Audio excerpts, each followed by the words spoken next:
ಕಾಂಗ್ರೆಸ್ನಲ್ಲಿ ಶಾಸಕರು ಮತ್ತು ಸಚಿವರ ಮಧ್ಯೆ ಮತ್ತೆ ವಾಕ್ಸಮರ ಮುಂದುವರೆದಿದೆ. ಸಚಿವ ಕೆಎನ್ ರಾಜಣ್ಣ ವಿರುದ್ಧ ಕಾಂಗ್ರೆಸ್ ಶಾಸಕ ಆನಂದ್ ವಾಗ್ದಾಳಿ ನಡೆಸಿದ್ದಾರೆ. ಡಿಸಿಸಿ ಬ್ಯಾಂಕ್ನ ಸಿಬ್ಬಂದಿ ನೇಮಕಾತಿಯಲ್ಲಿ ಭ್ರಷ್ಟಾಚಾರ ನಡೀತಾ ಇದೆ. ರಾಜಣ್ಣನವರಿಗೆ ತಾಕತ್ತಿದ್ರೆ ಅಪೆಕ್ಸ್ ಬ್ಯಾಂಕ್ ಅಧ್ಯಕ್ಷರನ್ನ ಕೆಳಗಿಳಿಸಿ ನಿಷ್ಠಾವಂತ ಕಾಂಗ್ರೆಸ್ ಕಾರ್ಯಕರ್ತನಿಗೆ ಕೊಡ್ಲಿ.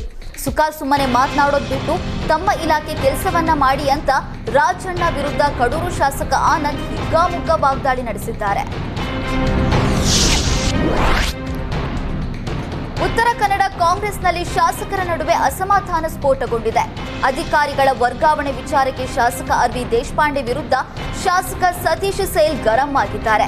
ಕಾರವಾರ ತಾಲೂಕ್ ಪಂಚಾಯಿತಿ ಕೆಡಿಪಿ ಸಭೆಯಲ್ಲಿ ಇಂಧನ ಇಲಾಖೆ ಎಇಇ ವೀರಣ್ಣ ಶೇಬಣ್ಣನವರ್ ವರ್ಗಾವಣೆ ಪ್ರಸ್ತಾವಿಸಿ ಅಧಿಕಾರಿ ವರ್ಗಾವಣೆ ಗಮನಕ್ಕೆ ತಂದಿಲ್ಲ ಎಂದು ಶಾಸಕ ಸೈಲ್ ಕೆಂಡಾಮಂಡಲರಾಗಿದ್ದಾರೆ.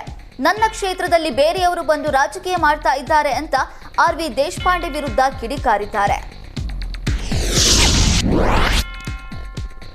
ಸಿಎಂ ಸಿದ್ದರಾಮಯ್ಯ ಬಳಿಕ ಜೆಡಿಎಸ್ ಶಾಸಕ ಜಿಟಿಡಿ ಕುಟುಂಬಕ್ಕೂ ಮೂಡ ಉರುಳು ಸುತ್ತಿಕೊಳ್ತಿದೆ.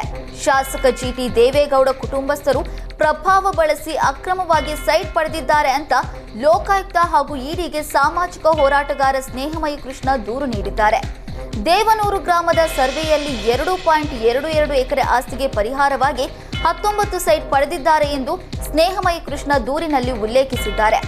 1984ರಲ್ಲಿ ಮೂಡ ವಶಕ್ಕೆ ಪಡೆದ ಭೂಮಿಗೆ 2021ರಲ್ಲಿ ಪರಿಹಾರ ನೀಡಲಾಗಿದೆ.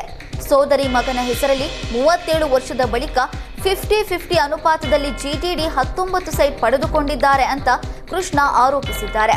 ಭೂಮಾಲೀಕ ಶಂಕರಯ್ಯ ಜೊತೆಗೆ ಜಿಟಿ ದೇವೇಗೌಡ ಚೆಕ್ ನೀಡಿದ್ದ ಮಾತುಕತೆ ನಡೆಸಿರುವ ಫೋಟೋಗಳನ್ನು ಬಿಡುಗಡೆ ಮಾಡಿರುವಂತ ಸ್ನೇಹಮಯಿ ಕೃಷ್ಣ ಅಕ್ರಮ ನಡೆದಿರೋದಕ್ಕೆ ಫೋಟೋಗಳೇ ಸಾಕ್ಷಿ ಅಂತ ಹೇಳಿದ್ದಾರೆ.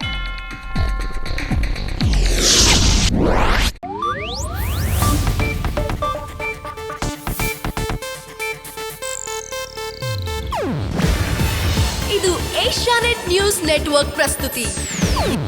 ನೀವು ನೋಡ್ತಿದ್ದೀರಾ ಏಷ್ಯಾನೆಟ್ ಸುವರ್ಣ ನ್ಯೂಸ್.